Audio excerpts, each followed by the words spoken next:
Hi, I'm Albert, and I'll be discussing monopolies and antitrust policies, Chapter 11.3 and Chapter 11.4. Most true monopolies today in the US are regulated natural monopolies. A natural monopoly arises when the average costs are declining over the range of production that satisfy the market demand. This typically happens when fixed costs are large relative to variable costs. As a result, a firm or one firm is able to supply the total quantity demanded in the market at lower cost than two or more firms. So splitting up the natural monopoly would raise the average cost of production and force customers to pay more. The choices in regulating a natural monopoly.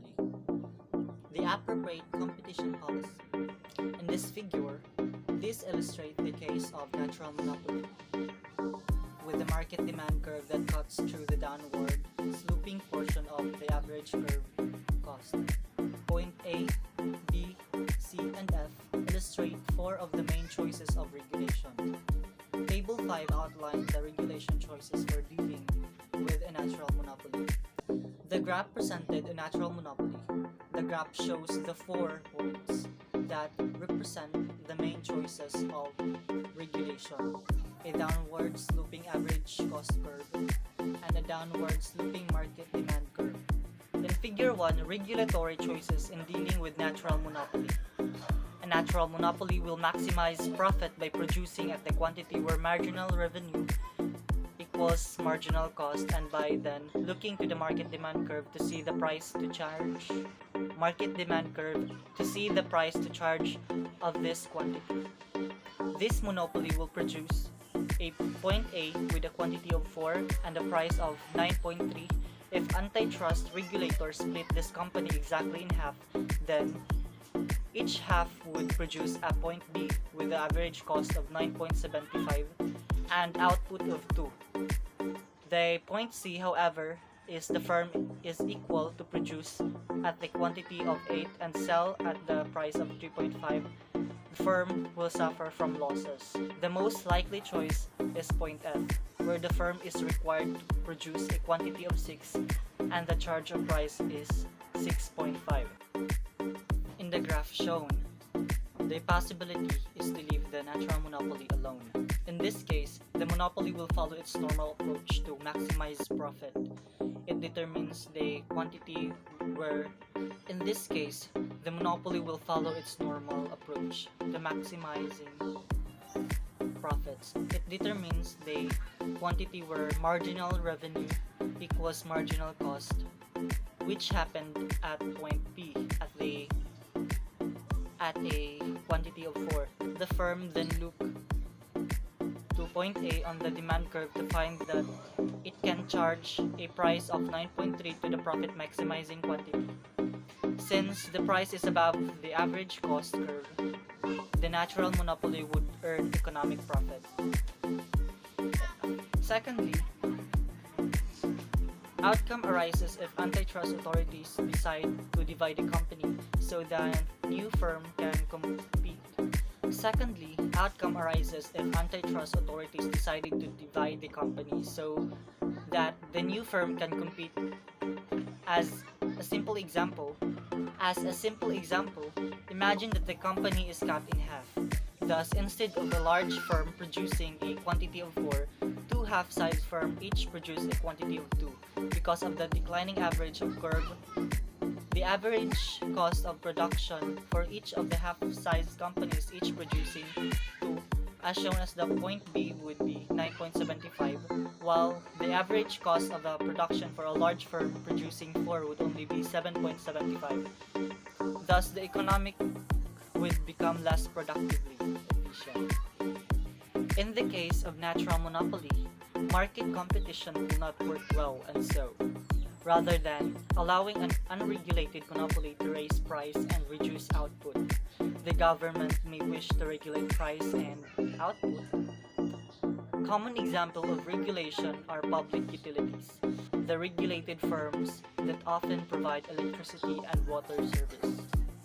Cost plus regulation refers to government regulation of a firm which set the price that the firm can charge over a period of time by looking at the firm's accounting costs and then adding a normal rate of profit. Price capital regulation refers to government regulation for a firm where the government sets a price level several years in advance. In this case, the firm can either make high profits if it's managed to produce a lower cost of or sell a higher quantity than expected, or suffer low profits or losses if costs are high or it sells less than expected. Moving on, the regulation experiment. Government at all levels across the United States have regulated prices in a wide range of industries. In some cases, like water, electricity, and have natural monopolist characteristic, there is some room in economic theory for such regulations. But once politicians are given a basis to intervene in markets and to choose prices and quantities, it is hard to know where to stop. To start the discussion, what is deregulation? Deregulation is the removal of reducing of government regulations in a specific industry. The goals are to allow industries to operate business more freely, make decisions efficiently, and remove corporate restriction. The benefits of a deregulation is stimulates economic activity because it eliminates restriction for a new business to enter the market, which increase competitions. Since there are more competitions in the market, it improves innovation and increases market growth as business compete with each other. When more businesses compete with each other, price go down for consumers. Companies no longer need to utilize resources and capital to meet restrictions and comply with regulations. In turn, they can use the resources to invest in research and development. Businesses can only operate without worrying about restriction and regulations to govern them. They are allowed to develop new products, set their own prices, venture into foreign countries, purchase new assets, and interact with consumers without restriction to hold them back. The consequences of deregulation is, without restriction in place, small businesses are at a higher risk of being at the market by larger, more established companies. The larger companies are capable of creating monopolies to take control of the markets. In some cases, the regulation may not protect the consumer's best interest. For example, regulation in the banking industries requires banks to maintain a certain amount of cash on hand, which help individuals who needs to withdraw their money. Companies may not provide insights and transparency to the public about the businesses in the regulation industry are operating. For example, regulation in the financial sectors govern how public organizations need to publish